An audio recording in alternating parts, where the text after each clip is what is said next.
Hey everyone, this is Tracy from Blitz magazine. I am chatting with Bob Moffatt from the band Like Strangers. How's it going, Bob? Hey everybody, it's good. I just came back from meeting and I'm just living here in Nashville, Tennessee, working on some music. So life is good right now. Awesome. Good meeting? Good meeting, I think every meeting we're having here in Nashville is a step forward and trying to find us a label and a home to be able to take our music to the public. So. Well, I haven't talked to you in forever. It's literally been like 7 years or so since the train shows. How the heck have you been? What have you been up to? Well, since train tour, I think that was, I forget the year that was. I think it might have been 2001, 2002. Yeah, something like that. But lots has happened. My brother son and I, we made a record in Thailand. It was a pop record, and we made that record under the name Same, and it was just really just to get out and have some fun again and make some music and play for some people. And I think we had 3 or 4 number ones throughout Southeast Asia. So it was great to get back on radio and get back playing in front of fans, and it made us realize we wanted to take music seriously again, and that's why we moved to Nashville, is to start writing with the best writers in the world. I think a lot of the best writers in the world are here in Nashville, and we wanted to work on our craft and become better songwriters. So that was why we moved to Nashville, and it's been great. I think they say Nashville's a 5-year town, and this is our 5th year here, and it looks really promising to be able to get a label and get our music out there. So we're happy. That's awesome news. Can't wait to hear it. Yeah. And I gotta say that I did get a copy of the same record. Liz had that and burned it for me. So. Well, it was a fun record. It wasn't anything we were taking overly seriously, and we just wanted to come out with something that was really poppy and fun, and something that we're, it was a great experience. We collaborated with a lot of Thai writers and producers, and they have their own style of writing, and they're very pop orientated over there. So it was just a lot of fun, and that was the main thing for us. Well, that's awesome. I know that we enjoyed it. So. Cool. That's great. Okay, I hear that you got married. Mm-hmm. I did. Amanda and I had been seeing each other long distance for over a year. She's from Canada, and we met here in Nashville, and we instantly hit it off, and we did the long distance thing for a year, and she decided to kind of quit what she was doing in Canada and move down here and go to school. So she's at school right now, and it's been great. I was ready for that in my life. I wanted that kind of stability with somebody, and to be able to share this step in this. It's great to be able to experience traveling and what I do with my brothers. It was awesome for them to be there with that experience. But I just felt like at my point in my life right now, I wanted to share it with somebody else as well. So and vice versa, I wanted to be able to have the experiences that she goes through and be there with her for that as well. So it's just been a great experience altogether. I definitely can understand that. Well, that's really sweet of her to move down and go to school there so she could be with you. It's a big commitment. She has obviously her family's back home in Canada, and it's nice because a lot of areas of Canada are very long road trips to get to, but where she lives is Toronto, so that's only a 10-hour drive, so it's nice for her to be able to go back and visit when she can. So that's worked out to our benefit. Awesome. Well, congratulations on that. I am happy for you. Thank you. That is awesome. I feel like I've kind of grown up with you guys, and now we're like at the at a totally different point in our lives. That's what it's all about. It's nice. The one great thing about making music when you're a teenager is that you have fans who are the same age, and you can share your experiences. I think that's why Taylor Swift is so popular. Mhm. I don't think she's going to go anywhere. People think that, she won't be able to write for her age demographic when she gets older and she starts experiencing these things. I think she's only going to be the voice Better. for those people as well. I think she's going to grow with her fans. Her fans are going to grow with her, and ultimately, she's going to write about how she feels for the rest of her life, and she's great at it. So I think that's one great thing from what we can take from being popular as kids is that you have to relate to your audience, and they make you want to write about what you're going through because it's what they're going through. So you're always being honest with what you're writing. Exactly, and that's what makes you connect with your audience and keep those long-lasting fans. Exactly. So I have to ask, how are Dave and Scott? Well, Dave and Scott are great. Dave's been living in Toronto for, I think, 5 or 6 years. He really doesn't do much music. If he does, it's just to, kind of dabble with it because he's fun doing it, but he's not taking anything seriously. And Scott's been producing records for the past 5 years. A bulk of that work's been in Thailand, but he's become a really great producer. And I think he's actually moving to Nashville the next month or so. That's sort of the plan. So he wants to take his production and the skill set that he's acquired over there, and he wants to bring it here and start trying to get some work over here, which I think is great for him. I think he'll be really successful doing that over here. Cool. Well, maybe he could produce for part of your album. I'd like that. He's a really creative guy, and we work well together. So you never know. That may happen. I'm definitely not opposed to that happening. We'll see. So, about the new project, Like Strangers, what can you tell us about that? Well, it's been a learning process for us. From when we first came to Nashville, we really weren't doing what we're doing now. We were just getting familiarized with the market and the songwriters and the songwriting and the quality of songwriting that is what Nashville's made up of.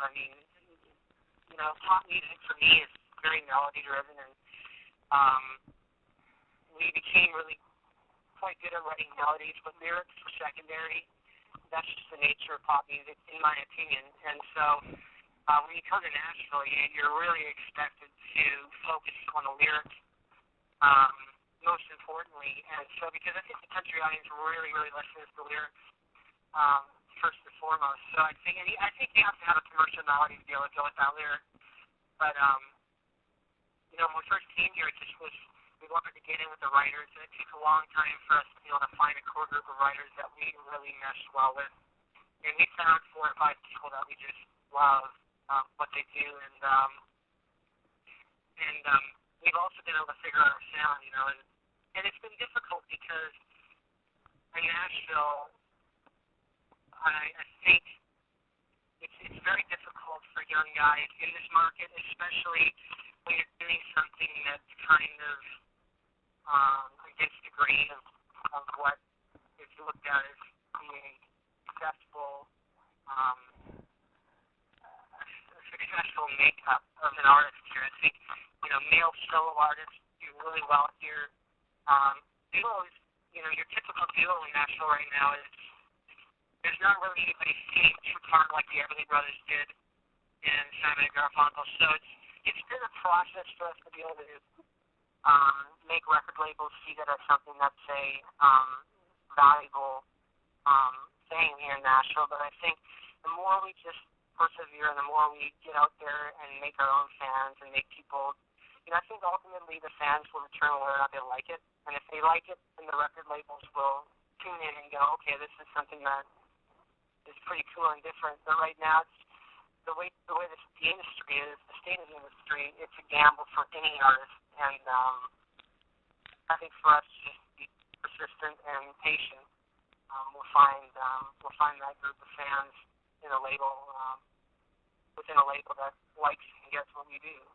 So right now we have great management. Our manager is Lee Geyer, who runs a very successful publishing company here in Nashville. And we're co-managed by Clint Heim, who manages Kenny Chesney. And our producer is Paul Williams, produces Lady the Dom and the band Terry. So we've got a great core group of people who are working with us right now, and all we have to do right now is just find a home and a label who's going to, invest some money to get us out there and find people. Awesome. Well, best of luck to you with that. I think it'll happen. I think you've got some dedicated fans from years and years ago that are going to rediscover you, too. I think so, too. I think, we're spending a lot more time on our Facebook page. That's definitely, yes. That's been important. I'm sorry? I said you definitely have to, Facebook and Twitter. Yeah, it's a new world that people want to connect with the artists that they're interested in, and I get that. I mean, back when we were performing, it really wasn't like that, and there was much more distance with the fans. But I've even seen with us, we always had a very good connection with our fans, and but you really have to stay on it. I mean, it's you really have to be on top of your social networking and your internet stuff. It's crucial to us at this point, Yeah. So, seeing as you've been in the business for the past 20 years and the industry has really changed, how do you feel that it's changed? For the better, for the worse? Well, I think it's changed. There are pros and there are cons. I think that the good part is that I think it's much easier to get your music out there to the fans. Yep. If you don't have a label, I think as an artist you have a lot more freedom to be who you are because you have a lot more you have more avenues to be able to take your music if you get turned down by a label or if you have somebody saying no, do this, try to be more like this artist. I think that was the stereotype of a label, was to conform you to something that they feel can be a success in the industry. And I think now if you have a lot more capability to stick with your integrity and stick with who you are, because people will find you and people will discover you if you have good songs and you have something going for you that's different. And I think the negative aspect to what's happened with the music industry, because sales are down and people aren't buying as many records, even though I think there's an upswing in different areas. I think you're making that up with digital sales and ringtones and stuff like that. So it's not as bad as it was 2-3 years ago, but I think labels are a lot more I don't know, they're more afraid of signing things that are different. And even if you listen, I think if you listen to the radio these days, it's a pretty good indication of that. I think there's a lot of great artists, but I think labels are a little more safe than they were in the past, in my opinion. And I think that's a negative aspect of it. But in terms of getting out there and playing for the fans, I don't think it's been. I think this is the best it's ever been. I think this is the best time for music for artists at this point. I agree, because they can get out there and put out their own music and not be, controlled or told what they have to do by all the labels. Yeah. And they can just, they can just start up a YouTube page and put it out there. Exactly. Pretty much. And I think the pop market and more of the world markets, the world genres, pop, rock, I think they have a better grasp on that than the country market does at this point. The country market is still very much a radio-driven market. If you're not on radio, you're not reaching the masses. I think with pop, if you get one thing with a certain artist, or a certain artist talks about you, and you don't have a record deal, you can make waves based off the internet and somebody saying something about you, or connecting with that audience, because they're much more avid with the internet. But I think with country, I think it's going there. I think it's going that direction with artists like Taylor Swift and getting a younger audience into country music. But I think country music's always been a radio-driven market. So unless you're on that format, it's more difficult for you to break into the mainstream with the artists that are signed. Yeah, I'd agree with that. What inspired you to go back to your country roots then? I'm sorry? What inspired you to go back to your country roots then? The writing. I think that I've always really loved country music, and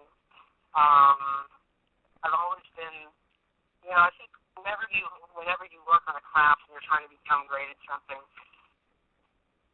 you have to go to the best writers. And I think there are great writers in Los Angeles, great country writers in Los Angeles too, and great pop writers. But for me, I think we are very melody-driven writers, and we wanted to work on being able to tell a story, and not a contrived story, a story that's that's coming from you and that is poetic. And so I think if you can dig out those writers here in Nashville that are really, really good at writing like that, not so much head writers, like if you're writing to be clever or writing, to be funny or something like that, I think there's definitely a place in the market for that. But I think Taylor Swift's the greatest, truth and heart writer of. I think she may be right now at this point the best in her genre, and I think that it's because she's great. She's great with poetry as well as knowing herself and knowing how to communicate her feelings. So it just takes time, it takes work, and it takes writing with people who are better than you. And I think that that's why I wanted to get back here. And I also think our music and our style of writing, combined with country, gives us an opportunity to do something that's different, and have a different sound. So it's just that's kind of why we wanted to get here and start fresh. Awesome. Well, that's the one thing I like about country songs is the lyrics. Yeah, I mean the lyrics are everything to country music, and Yep. It's a really good test as a writer to be able to become a recognized songwriter here, because there's so many great writers and there are so many great artists in this town, and to break through is not an easy task. So it's a good test for any artist, for any musician to be here. So you started when you were 3 years old singing country music. How do you feel that you've progressed as an artist over the past 20-some years? Well, I think with hard work, you can do anything. I think that, talent can only get you so far with anything in life, but, if you stay with it and you work hard at anything, I think you're going to become better at it. I think that's the main thing. I think when I was 3, I'm not sure if I really had huge passion for making music. I think I've developed passion for music, and it's like when you go play golf, and you hit one good shot, it makes you want to go out and play again, but for me it's like, when you're able to do something well, it makes you want to keep getting better and doing it. And I think the great part of being in the Moffatts was being able to travel the world and seeing different cultures and meeting different kinds of people. It really opens up your mind. You can become stagnant, if you stand still. Yep. And you don't keep surrounding yourself by different people and different different ideas. So I think the main thing was being able to travel throughout Europe and Asia and being able to see those cultures has also been a huge asset to our music and how we want to approach our music and what we want to sing about, So I think that's being able to travel, I think, is crucial. So I want to make sure that when I have a family that we travel, because I think it's really important in making up who you are as a person. I agree. That's one thing I'm hoping to do when I, start doing work with artists. I want to do artist promotion and start doing like management and booking shows, and I would love to just go out on a tour just as, as an assistant tour manager to help the guy out and just learn and get to experience all of that. Yeah, experience is knowledge, and if you never have too many experiences, I think um, you always experience can always change your perception of something, or if you grow in a certain area that you thought you had it figured out, but then you go somewhere else and you go, it didn't, and then so it also makes you aware of the fact that you know nothing. When you go to these places, that even if you think you know a little bit, you don't, because Yes. there'll always be somebody somewhere that will remind you that you don't know anything. Nice. Yes, yes.